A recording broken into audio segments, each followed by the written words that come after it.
This lecture is the continuation of the previous lecture. We have discussed in detail how a complex expression can be simplified using laws and rules of the Boolean algebra. So now we will continue our lecture. We will discuss the standard forms of the Boolean expressions. Till now we have discussed a simple Boolean expression form. Now we will discuss standard form of the Boolean expressions. All the Boolean expressions, regardless of their form, can be converted into two standard forms. One is the sum of product form, and the second one is product of sums form. So the standardization makes the evaluation, simplification and interpretation of Boolean expression much more systematic and easier. अब तक जो हम Boolean expressions पढ़ते आ रहे हैं या पढ़ चुके हैं, सिंपल एक्सप्रेशंस थी. अगर हम इन्हीं एक्सप्रेशंस को स्टैंडर्ड फॉर्म में लिखना चाहें तो हम दो तरीके से इन एक्सप्रेशन को स्टैंडर्ड फॉर्म में लिख सकते हैं. पहली में हम सम ऑफ प्रोडक्ट की फॉर्म में लिखते हैं और दूसरी में हम प्रोडक्ट ऑफ सम की फॉर्म में लिखते हैं. स्टैंडर्ड फॉर्म में रिप्रेजेंट करने का हमें फ़ायदा ये होता है कि जो एक्सप्रेशन है इसको सिंप्लीफाई करना आसान हो जाता है.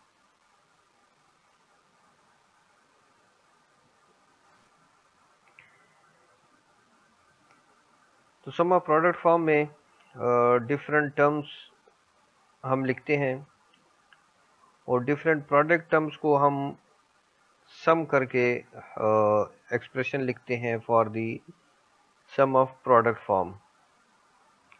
अगर दो या दो से ज़्यादा प्रोडक्ट टर्म्स सम करके लिखी जाएं तो जो रिजल्टिंग एक्सप्रेशन होगी इसे हम सम ऑफ प्रोडक्ट फॉर्म में रिप्रेजेंट करेंगे.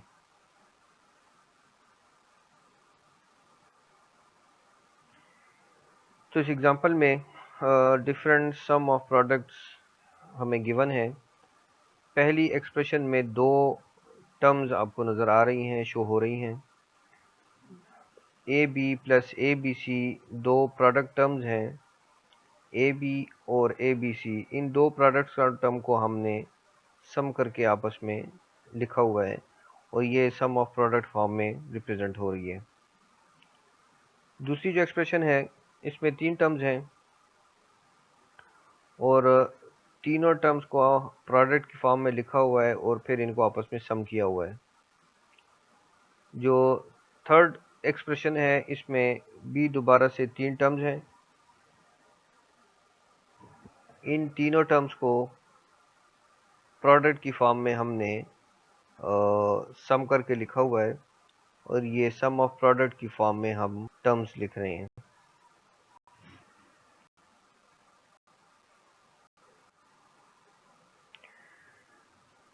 सो sum of product expressions AND और आर इम्प्लीमेंटेशन से रिप्रेजेंट होंगी. Implementing AND sum of product expression simply requires OR gate and the output of two or more AND gates. दो या दो से ज़्यादा AND gates की आउटपुट को हम OR gate की एज ए इनपुट से कनेक्ट करेंगे और इस तरह हम सम ऑफ प्रोडक्ट एक्सप्रेशन ऑब्टेन कर सकते हैं.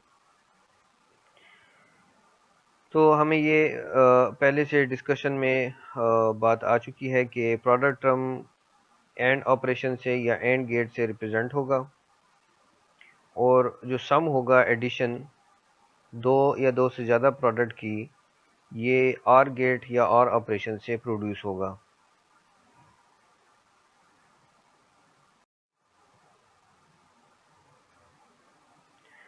तो इस तरह सम ऑफ प्रोडक्ट एक्सप्रेशन इम्प्लीमेंट होगी बाय एंड और लॉजिक, जिसमें कि आउटपुट नंबर इक्वल होंगे नंबर ऑफ प्रोडक्ट टर्म्स के. जो एक्सप्रेशन रिप्रेजेंट कर रही होगी डिफरेंट प्रोडक्ट टर्म्स को, उतने ही एंड गेट से हमने आउटपुट जनरेट करवाने होंगे. और ये तमाम के तमाम एंड गेट से जो आउटपुट जनरेट हो रहे होंगे ये तमाम के तमाम कनेक्टेड होंगे with the input of the OR gate.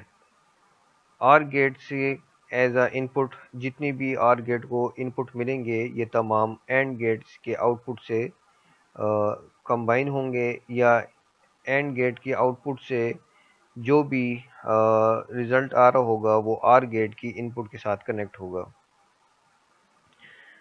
तो हम एक एक्सप्रेशन कंसिडर करते हैं। Let's suppose A B plus B C D plus A C एक एक्सप्रेशन है सम ऑफ प्रोडक्ट की फॉर्म में। इसे हम गेट की टर्म्स में लिखना चाहते हैं या रिप्रेजेंट करना चाहते हैं।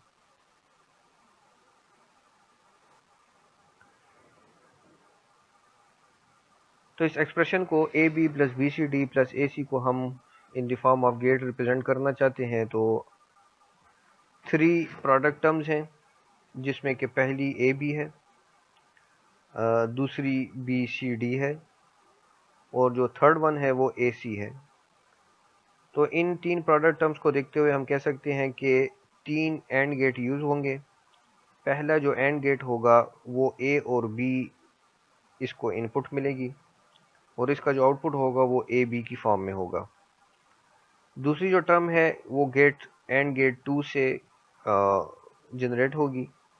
बी सी डी इसके इनपुट होंगे और गेट 2 का जो आउटपुट होगा वो बी सी डी जनरेट होगा। इसी तरह जो गेट 3 है इससे हम थर्ड नंबर टर्म जनरेट करवाएंगे। गेट नंबर 3 के इनपुट होंगे ए सी और इसका जो आउटपुट होगा वो होगा ए सी, ए डॉट सी। अब तीनों एंड गेट से गेट नंबर 1, गेट नंबर 2 और गेट नंबर 3 इन तीनों एंड गेट से जो भी आउटपुट आ रही हैं ये तमाम की तमाम कनेक्टेड होंगी विद गेट नंबर 4 जो कि आर गेट है। तो आर गेट की जो इनपुट होंगी ये कनेक्टेड होंगी with the output of all the 3 AND gates. तो जिस तरह हमने पहले भी कहा कि जितने भी एंड गेट की आउटपुट होंगी ये तमाम और गेट के इनपुट के साथ कनेक्टेड होंगी। तो 3 एंड गेट्स इनको हमने कनेक्ट किया विद 1 और गेट। तो and gates are combine with the or gate और ये हमें सम ऑफ प्रोडक्ट की आउटपुट या रिजल्ट जनरेट करके देंगे। तो हमारी जो एक्सप्रेशन थी A B plus B C D plus A C, इसको हमने लॉजिक सर्किट से रिप्रेजेंट किया और हमने ये देखा कि एंड गेट्स जो प्रोडक्ट टर्म को रिप्रेजेंट कर रही हैं इनको जब हमने एक और गेट से कनेक्ट किया तो सम ऑफ प्रोडक्ट की लॉजिक सर्किट हमने शो करके दिखाई।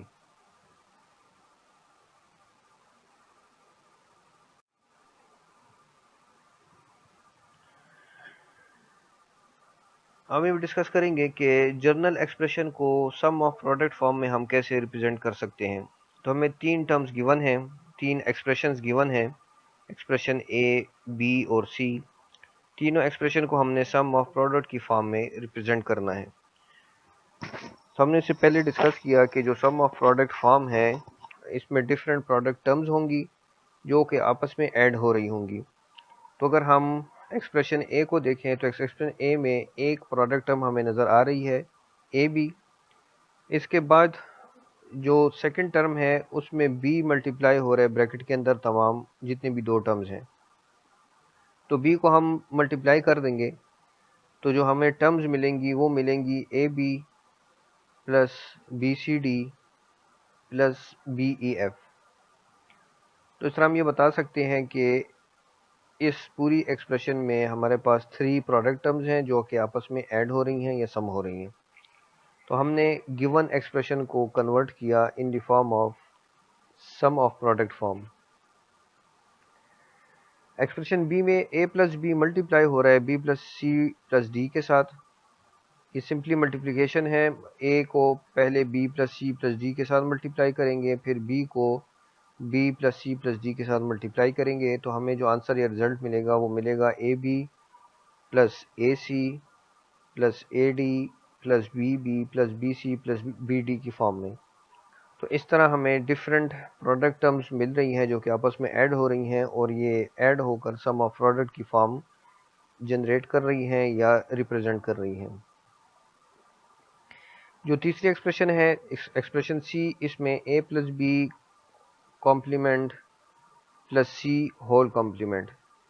तो सबसे पहले इस पर डिमोर्गन्स थ्योरम अप्लाई करेंगे X plus Y whole complement का, जिसे X complement dot Y complement मिलेगा।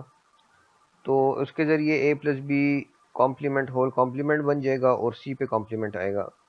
ए plus B complement whole complement, तो ये ए प्लस बी आ जाएगा और इसके साथ सी कॉम्प्लीमेंट मल्टीप्लाई हो रहा है। जब सी कॉम्प्लीमेंट इन दोनों ए और बी के साथ मल्टीप्लाई होंगे तो हमें जो एक्सप्रेशन मिलेगी उसमें दो टर्म्स आएंगी, A C complement plus B C complement. तो इस तरह एक्सप्रेशन सी जो गिवन थी इसको हमने सम ऑफ प्रोडक्ट की फॉर्म में रिप्रेजेंट किया।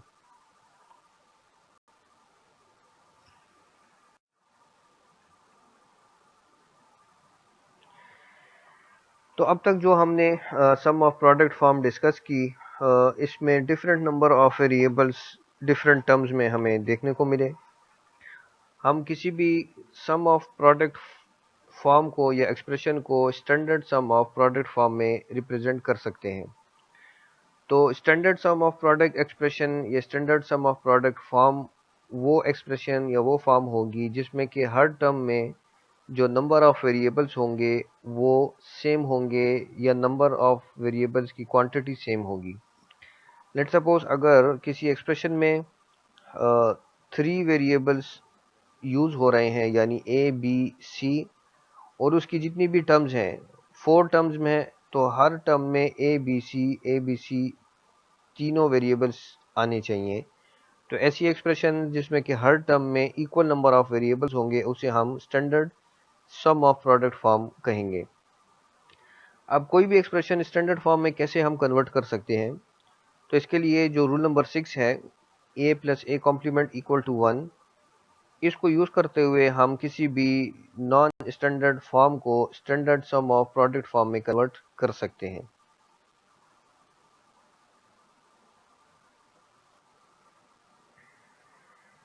तो हमें एक एक्सप्रेशन गिवन है A B complement C plus A complement B complement plus A B C complement D.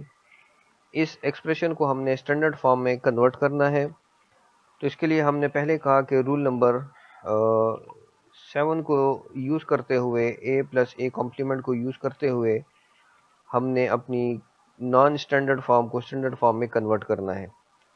तो किसी भी एक्सप्रेशन में जिसे हम स्टैंडर्ड फॉर्म में कन्वर्ट कर रहे हो, हमेशा से याद रखें कि उसमें ये देखेंगे कि कितने नंबर ऑफ वेरिएबल्स रिप्रेजेंट हो रहे हैं। तो इस एक्सप्रेशन में टोटल नंबर ऑफ वेरिएबल्स हैं 4 ए बी सी डी। अब जितनी भी टोटल नंबर ऑफ टर्म्स हैं इसमें 3 नंबर ऑफ टर्म्स हैं। तीनों टर्म्स में अगर A B C D use हो रहा होता तो हम ये कह सकते हैं कि इस एक्सप्रेशन को हम स्टैंडर्ड फॉर्म में लिख सकते हैं या स्टैंडर्ड फॉर्म में रिप्रेजेंट कर रहे हैं। अब चूंकि पहली दो टर्म्स में वेरिएबल्स मिसिंग है, पहली टर्म में डी मिसिंग है और दूसरी में सी और डी दो वेरिएबल्स मिसिंग है, तो इन वेरिएबल्स को कंप्लीट करने के लिए और स्टैंडर्ड फॉर्म में कन्वर्ट करने के लिए हमने अब जो प्रोसीजर या स्टेप्स फॉलो करने हैं। तो पहली टर्म में ए बी कॉम्प्लीमेंट सी में डी मिसिंग है, तो इसके लिए हमने डी प्लस डी कॉम्प्लीमेंट पहली टर्म के साथ हमने मल्टीप्लाई कर दिया। तो ए बी कॉम्प्लीमेंट सी के साथ जब D plus D complement multiply होगा तो इससे दो टर्म्स लिखी जाएंगी, एक A B complement C D और फिर दूसरी A B complement C D complement. तो पहली टर्म से जिसमें कि एक वेरिएबल मिसिंग था उससे दो टर्म्स बनी। पहली टर्म से हम दो टर्म्स बता रहे हैं। तो अगर किसी भी टर्म में एक वेरिएबल मिसिंग होगा तो उस एक टर्म से दो टर्म्स बनेंगी, एक जो वेरिएबल है सिंपल वेरिएबल के साथ और एक उसके कॉम्प्लीमेंट के साथ। अब जो सेकंड टर्म है इसमें दो वेरिएबल मिसिंग है, तो इस दो वेरिएबल को हम इनको फिल करने के लिए इस टर्म में सी और डी दोनों के लिए लिखेंगे। तो पहले हमने सी प्लस सी कॉम्प्लीमेंट को मल्टीप्लाई किया इस टर्म के साथ ए कॉम्प्लीमेंट बी कॉम्प्लीमेंट के साथ, तो इससे दो टर्म्स आई, A complement B complement C और A complement B complement C complement. तो हमें सी वेरिएबल जो था उसकी हमने डेफिशिएंसी पूरी की। अब इस टर्म में डी भी मिसिंग है, तो डी की डेफिशिएंसी पूरी करने के लिए हमने इसके साथ डी को भी लिखना है। तो जो दो टर्म्स लिखी गई, A complement B complement C और A complement B complement C complement, इन दोनों के साथ डी और डी कॉम्प्लीमेंट हमने मल्टीप्लाई करना है। तो अगर हम ये कहें कि स्टेप नंबर 3 में हम A complement B complement C के साथ डी और डी कॉम्प्लीमेंट मल्टीप्लाई कर रहे हैं और A complement B complement C complement के साथ डी और डी कॉम्प्लीमेंट मल्टीप्लाई कर रहे हैं, तो इससे हमें 4 टर्म्स मिली। अब इन 4 टर्म्स में चार वेरिएबल हमें देखने को मिल रहे हैं। तो जिस टर्म में जितने नंबर ऑफ वेरिएबल्स कम होंगे उतने नंबर ऑफ वेरिएबल्स के मल्टीपल टर्म्स आएंगी। पहली टर्म में एक वेरिएबल मिसिंग था तो 2 टर्म्स हमने लिखी। दूसरी टर्म में 2 वेरिएबल मिसिंग थे तो मल्टीपल ऑफ दीज वेरिएबल यानी 4 टर्म्स की फॉर्म में हमें स्टैंडर्ड फॉर्म मिली। अब इन्हीं टर्म्स को स्टेप नंबर 1 से जो 2 टर्म्स आई और स्टेप नंबर 3 से जो 4 टर्म्स आई, इन तीनों को हमने अपने मेन एक्सप्रेशन में लिख लेना है। तो पहली टर्म्स की जगह 2 टर्म्स लिखेंगे और दूसरी टर्म्स की जगह 4 टर्म्स लिखेंगे। तो इस तरह हमारी जो एक्सप्रेशन है ये स्टैंडर्ड सम ऑफ प्रोडक्ट की फॉर्म में हमने इसमें लिखी, जो कि स्टेप नंबर 4 में हम रिप्रेजेंट कर रहे हैं। तो इस तरह हमने एक नॉन स्टैंडर्ड फॉर्म को स्टैंडर्ड फॉर्म में रिप्रेजेंट किया with the help of the given rule.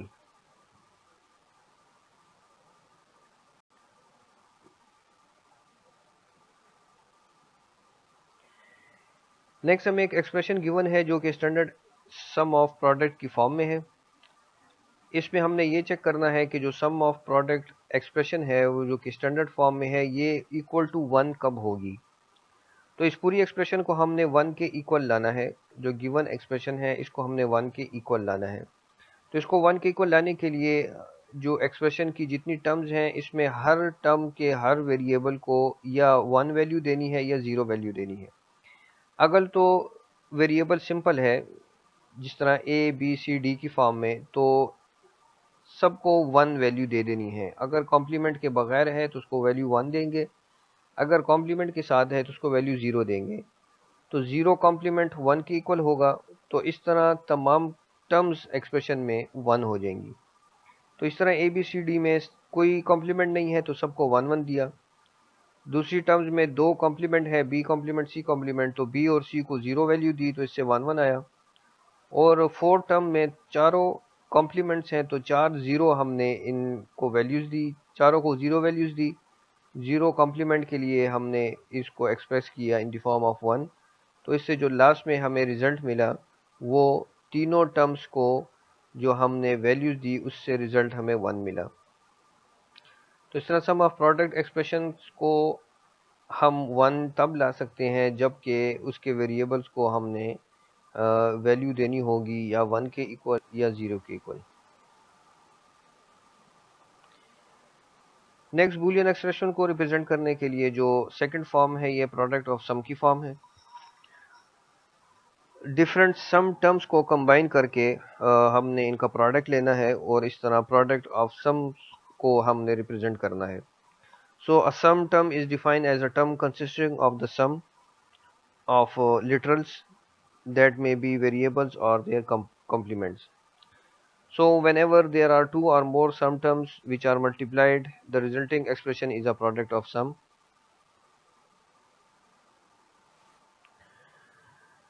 So इस एग्जाम्पल में 3 प्रोडक्ट ऑफ सम्स हमें गिवन है। पहली टर्म में पहली एक्सप्रेशन में हमें 2 टर्म्स गिवन है जिसमें a complement plus b multiply हो रहा है a plus B complement plus c के साथ। दूसरी एक्सप्रेशन में 3 टर्म्स हैं और इन तीनों टर्म्स में डिफरेंट वेरिएबल्स इन्वॉल्व हैं जो कि आपस में सम हो रहे हैं और फिर ये तीनों टर्म्स मल्टीप्लाई हो रही हैं।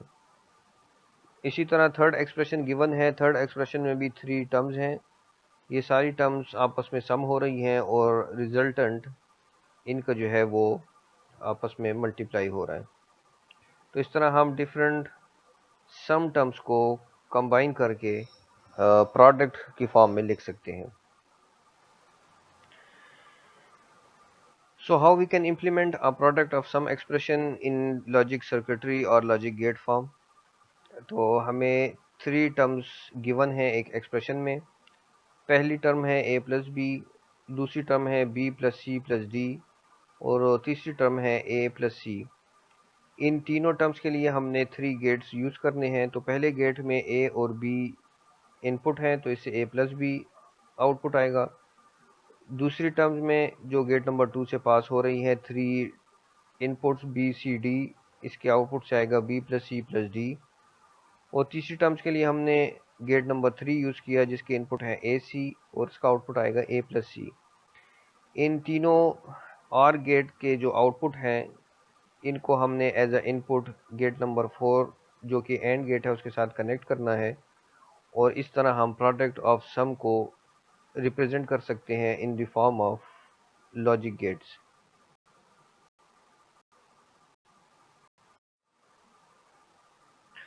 So how we can convert a Boolean expression into standard product of sum form? जैसे हमने पहले सम ऑफ प्रोडक्ट को स्टैंडर्ड फॉर्म में रिप्रेजेंट किया या कन्वर्ट किया, इसी तरह हम प्रोडक्ट ऑफ सम को भी स्टैंडर्ड फॉर्म में कन्वर्ट कर सकते हैं। तो स्टैंडर्ड फॉर्म की जो रूल है वो यही है कि जितने भी नंबर ऑफ वेरिएबल्स हैं, जितने भी टर्म्स हैं, उन सब में नंबर ऑफ वेरिएबल्स सेम होने चाहिए। तो अब इस एक्सप्रेशन में total 4 number of variables involve हैं, तो हर टर्म में 4 नंबर ऑफ वेरिएबल्स आने चाहिए। तो पहली और दूसरी टर्म में 3 वेरिएबल्स हैं, पहली टर्म में डी मिसिंग है और दूसरी टर्म में ए मिसिंग है। तो इसके लिए रूल नंबर 12 हमने अप्लाई करना है। पहली जो टर्म है स्टेप नंबर 1 में A plus B complement plus सी के साथ हमने डी और डी कॉम्प्लीमेंट को मल्टीप्लाई कर देना है।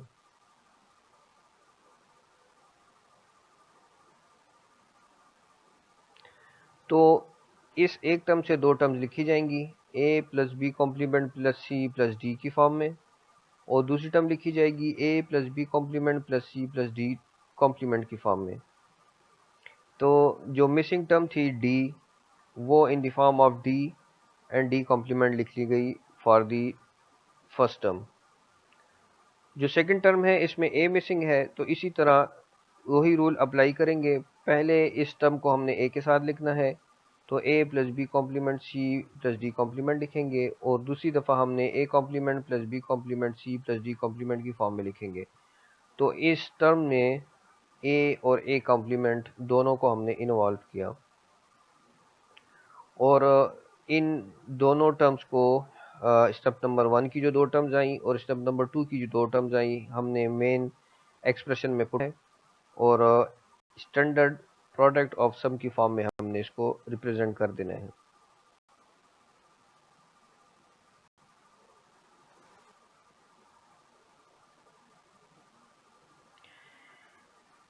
अब जो एक्सप्रेशन गिवन है स्टैंडर्ड प्रोडक्ट ऑफ सम की फॉर्म में, स्टैंडर्ड प्रोडक्ट ऑफ सम को हमने जो एक्सप्रेशन है इसको हमने ज़ीरो को इक्वल रिप्रेजेंट करना है, यानी इसको ज़ीरो बनाना है। तो इसके लिए जितनी भी वेरिएबल्स हैं उनको या तो हमने वैल्यू 0 देनी होगी या वैल्यू 1 देनी होगी। अगर तो वेरिएबल सिंपल हैं विदाउट कॉम्प्लीमेंट हैं तो इनको हमने 0 वैल्यू देनी है।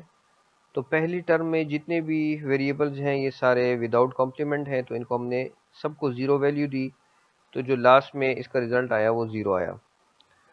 जो दूसरी टर्म है इस पे 2 कॉम्प्लीमेंट हैं, बी और सी कॉम्प्लीमेंट, तो बी और सी दोनों को हमने 1 1 वैल्यू देनी है।